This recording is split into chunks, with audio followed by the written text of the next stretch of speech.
Kitchen లో నాట్లేస్తున్నట్టు pose ఏంటి బాలేదు. యాంగిల్ మార్చిపోయింది మేవండి. మార్చలేదండి, కొబ్బరికాయ వెళ్తుంటే నడుము పట్టేసింది కదండి. ఓ అదా మ్యాటరు.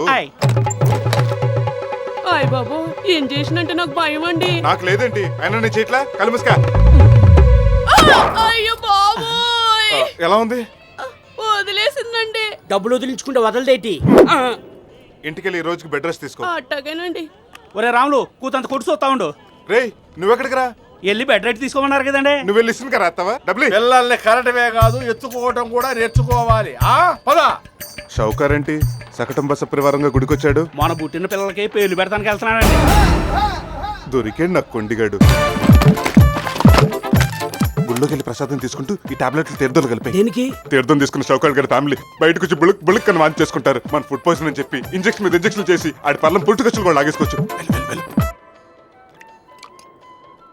నమస్కారం పంతులు గారు, ఏంటి ఈ మధ్యన మా క్లినిక్ రావట్లేదు? శుభ్రంగా ఉన్నాను, నాకేం రోగం? తీర్థం పుచ్చుకో. వేధవా, కళ్ళకత్తుకుంటావేంట్రా? హారతనుకుంటావేంటి? తీర్థం పుచ్చుకో. వద్దులేండి, నేను డైటింగ్ చేస్తున్నాను. ఈలుకోవండి.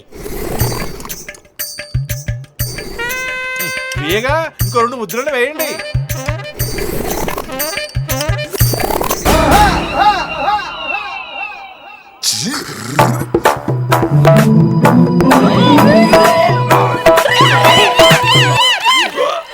ఏమైందండి అంత హోల్సేల్ గా వాంతులు చేసుకుంటున్నారు? సడన్ గా కడుపులో మిక్సీలు గ్రైండర్లు పెట్టి తిప్పినట్టుంది నాయన. ప్రసాదం లేదు, పాయిజన్ అయినట్టుంది. అర్జెంట్ గా ఇంజెక్షన్ చేయాలి. ఉప్పు నీళ్ళు తాగితే పోదా? పోద్ది ప్రాణం. లేట్ అయిందంటే అపెండిసైటిస్ ఆపరేషన్ చేయాల్సి వస్తుంది. ఆపరేషన్ కోయించుకోవడం కంటే పడిపించుకోవడం మేలు కదా. అయితే కానీ ఫ్రిడ్జ్ లో ఇంజెక్షన్ చేయాలి. 150 అవుద్ది. 100 మీద 50 చేసుకోరాదు. వద్దులే గానీ నువ్వు రాజమండ్రిలో ఆపరేషన్ చేయించుకో. అయితే కానీ అది క్యాష్ కొట్టు.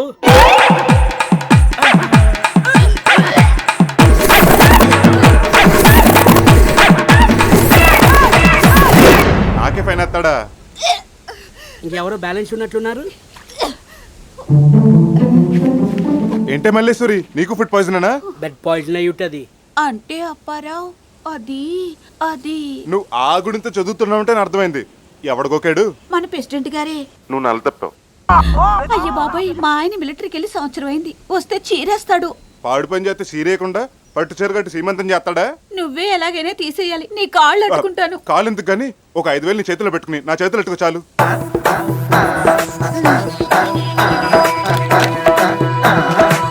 ఇది భోజనం ముందు ఒకటి, భోజనం తర్వాత ఒకటేసి పడుకో. తెల్లారిసరికి ఎంటీ స్టమక్ అయిపోద్ది. ఇదిగా గురుగారు, మనం వేసిన టాబ్లెట్ కి వాంతులు వస్తాయి కానీ కడుపులో వస్తాయండి. కడుపా కాకరకాయ, దాని వీక్నెస్ మీద బాణం వేశాను. అది వెళ్ళి కరెక్ట్ తెన్ను తుట్టు తగిలినట్టు తగిలింది. దీనివల్ల మన ఆదాయం 10,000. కానీ అది ఇచ్చింది 5,000 కదా. మిగతా ప్రెసిడెంట్ దగ్గర నొక్కుతాను కదా. ఏంటి నొక్కేది? పంచిలో గోసి పంచాయతీలో ఏమన్నా ప్రపంచ బ్యాంకులో ఉన్నంత సొమ్ము ఉందనుకుంటున్నారా? ఎంతో కొంత ఉంటది, నెట్టేయించండి. చూడండి రోడ్లు ఎలా తయారయ్యాయో. మొన్న పాపారావు గారి పెళ్ళని పుట్టింటోళ్ళు వచ్చి పురిటికి తీసుకెళ్తుంటే ఈ గోతుల దెబ్బకు రిక్షాలోనే డెలివరీ అయిపోయిందంట. చూసావా ఎంత చక్కగా ఖర్చులు కలిసి వచ్చినాయో. కలిసి వచ్చేది ఏంటండి, కొద్దిలో ప్రాణం పోయేదంట. సర్లే చూద్దాం. పనిలో పని ఆ స్కూల్ కూడా కథ బాగు చేయించండి. సర్వనాశనం అయిపోయింది. పిల్లలు ఎవరు స్కూల్కి వెళ్ళట్లేదు. నువ్వు చెప్పినట్టే బాగు చేయిస్తారా? పిల్లలంతా స్కూల్కి వెళ్ళిపోయి బాగా చదివి కలెక్టర్లు ఇంజనీర్లు అయిపోతారు. అప్పుడు మీ గేదెలెవడు కాస్తాడు, ఆవులనెవడు మేపుతాడు? అది నిజమేనండి. అందుకేరా ఆపుతాంది. బాగు చేయించలేక కాదు. వెళ్ళండి. ఏమే నీ పిచ్చి కాకపోతే పుట్టలో గుడ్లు పాలు పోస్తే పిల్లలు పుడతారా? కవల పిల్లలు పుడతారంటండి. షౌకర్ గారి పెళ్ళానికి అలాగే పుట్టారట. నీ చేదస్తం నీది. దీని బదులు ఆ మంచాల మల్లీశ్వరిని కట్టుకున్నా ఈ పాటికి 2-3 పిల్లల తండ్రినై ఉండేవాడిని. మనోవంచ ఫలసిద్ధిరస్తు. స్వీట్స్ తీసుకోండి. ఏంటి విశేషం? మీరు తండ్రిగా పోతున్నారు. ఏమే నిజమా? చిచి లేదే. తల్లిగా పోతుంది ఈవిడ కాదండి, మంచాల మల్లీశ్వరి. అది తెల్లైతే ఈయన తండ్రి అవటం ఏంటి? అంటే అది నేను ఈ ఊరికి ప్రెసిడెంట్ కదా, ఊరందరికీ తండ్రి లాంటి వాడిని అని ఎప్పుడో మాటల సందర్భంలో అన్నా. అది గుర్తు పెట్టుకుని అలా అంటున్నాడు. నువ్వు పూజ చేసుకో. ఆ మంచాల మల్లేశ్వర విషయం దాని ముందు లీక్ చేస్తావేంట్రా బాబు? మీరు వీక్ అవ్వాలంటే ఆవిడ ముందే కదా లీక్ చేయాలి. నిజంగానే నెల తప్పిందా? 4వ నెల. 3 నెలలేనే అయింది. బుల్లి ప్రెసిడెంట్ గారికి ఇలా ఎదుగుదల ఎక్కువ అనుకుంటా. ఓ నెల అడ్వాన్స్ అయ్యాడు. ఏడ్చినట్టుంది. ఈ బ్యాడ్ న్యూస్ నాకేనా ఇంకా ఊళ్ళో ఎవరికైనా చెప్పారా? ముందు తండ్రికి చెప్పి ఆ తర్వాత ఊర్లో వాళ్ళకి చెప్దామని. గురుగారు, ఊరంతా తిరిగితే టైం బొక్క. అమ్మవారి గుడిలో మైక్ ఉంది, అందులో చెప్తే పక్కలో కూడా తెలిసిపోతుంది. కరెక్ట్ రోయ్, పద. ఆగండ్రా. ఈ విషయం అందరికీ తెలిసిందంటే కొంపలు అంటుకుంటాయి. పుట్టు చప్పుడు కాకుండా ఆ కడుపు ఏదో తీసేయరా. లటుక్కు తీసేయడానికి తల్లో తెల్ల వెంట్రుక కడుపు ఖర్చు అవుతుంది. ఎంత అవుద్ది? 10,000.